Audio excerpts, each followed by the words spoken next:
Hello guys, my name is Prakash. I'm an automation engineer. Today I have created my new YouTube channel. So I'm very interested in creative automation. So today I'm going to explain about indirect addressing in the Rockwell Studio 5000. So how it works and in what situation we can effectively use this indirect addressing function. So let us start. I have already created the logic to explain the indirect addressing in the below sample logic. So first we have to create the we have to get the local date and time by using this JSV instructions. So while after taking this JSV instructions, a class name there is an option wall clock, so you can get that.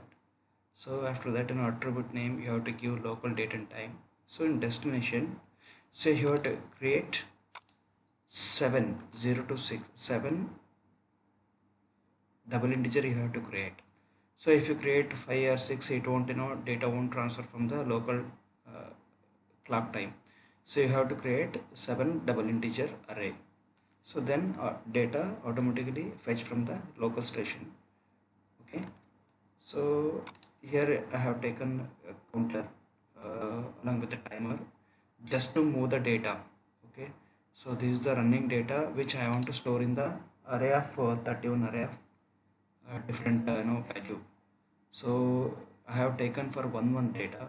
Each day I am going to move count up accumulator in each array, so by using indirect address. Okay, so once it is done, I am going to reset the counter.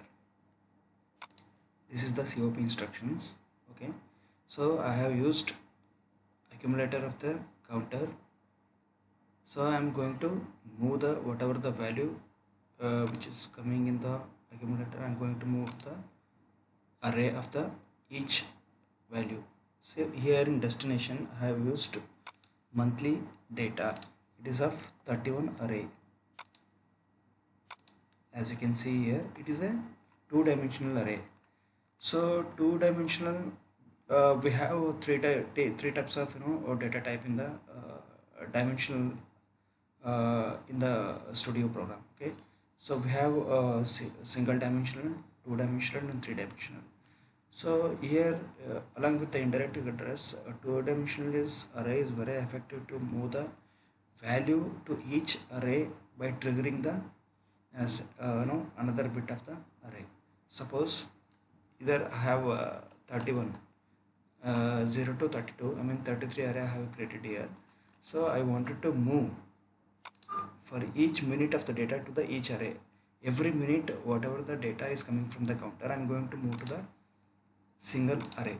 So once 1 minute completed, again whatever the live data counting in the accumulator, it will move to next array, and after 1 minute it is moved to next array. Like that I am going to move the data to the each array till 31. I mean I have taken 1 minute as a 1 day, so I am going to move all the data with the 1 minute, I mean 1 day to the 31 days. Okay, so here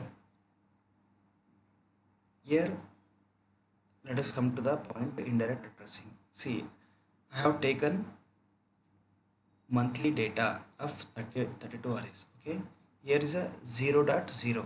So suppose I'm just going to edit it for your knowledge. See, like I'm going to remove this tag. Okay, now like 0 to 1 I have given. So this is the two-dimensional array. This is the 0, 1. 0 is the column. Okay, 0 is the x column and 1 is the y column. Okay, so now in the place of, suppose here I have a one length of data, and right side of the column I have 33 bits and 0. For 0 x axis I have 31 y bits in the two-dimensional array. So in the place of 1, I mean 1 means it is a day first, like that. So on day 2, 3, 4, 5, 6, 7, 8, 9, like that till 31 I have to move the data like this. You can see in the right side 0, 1, 2, 3, 4 till 32 is there. So I am not going to consider 0, so that till from since 1 to 31st I'm going to move the data, whatever the data coming in the counter accumulator, I'm going to move each data in the each array. So for this we can go for other program also, other logic also we can do, and we can establish each data I can move in the array. But what is the difference is, if you use indirect addressing, it can be done within less programming length, and easily we can do it with effectively. So let us go for that. So now what I'm going to do is, I have created one tag, double integer tag. You can see the tag. This is the indirect value. Okay, indirect tag I have created here. This is the indirect tag, double integer I have created here. Okay, right? So this tag I'm going to put in the array of the value, like this. See, I will keep, sorry, I will keep 0 as it is, and I'll put this underscore tag, right? Yes, okay. So now what I'm going to do is, see, already continuously accumulator is counting. Okay, now something for every 1 minute is going to reset and move the value to the array. So what I'm going to do is, okay, let us finalize it. Okay, so now here for I have taken the timer. Okay, this is a data underscore time is 5 is per minute, seconds. Okay, whenever it reaches to 59, so it will trigger a counter of 1 by 1. Okay, now so this accumulator value I'm going to move to the indirect tag, where I have said earlier, this tag, suppose if it is 18, so whatever the value is coming from the accumulator, it is going to transfer to the 18 tag 18. See,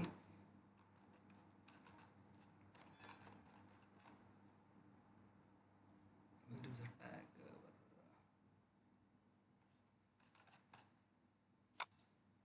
Is the tag monthly data? Yes. See, now 18 is counting. Okay, now it is transferred to 19. Okay, so now see that minute count up is, accumulator is 19, so I'm going to move this 19 to indirect tag. Okay, here it is, so whenever the counter is up, I mean for every 1 minute is going to up, I'm using one shot, and by the accumulator value I'm going to move that value to the indirect tag, where indirect tag is here. Whenever it triggers, suppose 0 comma 19, so whatever the data is coming in the accumulator, it will directly move to the 19 only. Okay, so like that we can move the tag to the each individual bit. Like if it is triggered to 20, so whatever the counters accumulator is accumulated the value, it will come to 20, and live data also it will count. So like that we can effectively use the indirect programming to store the data in an array.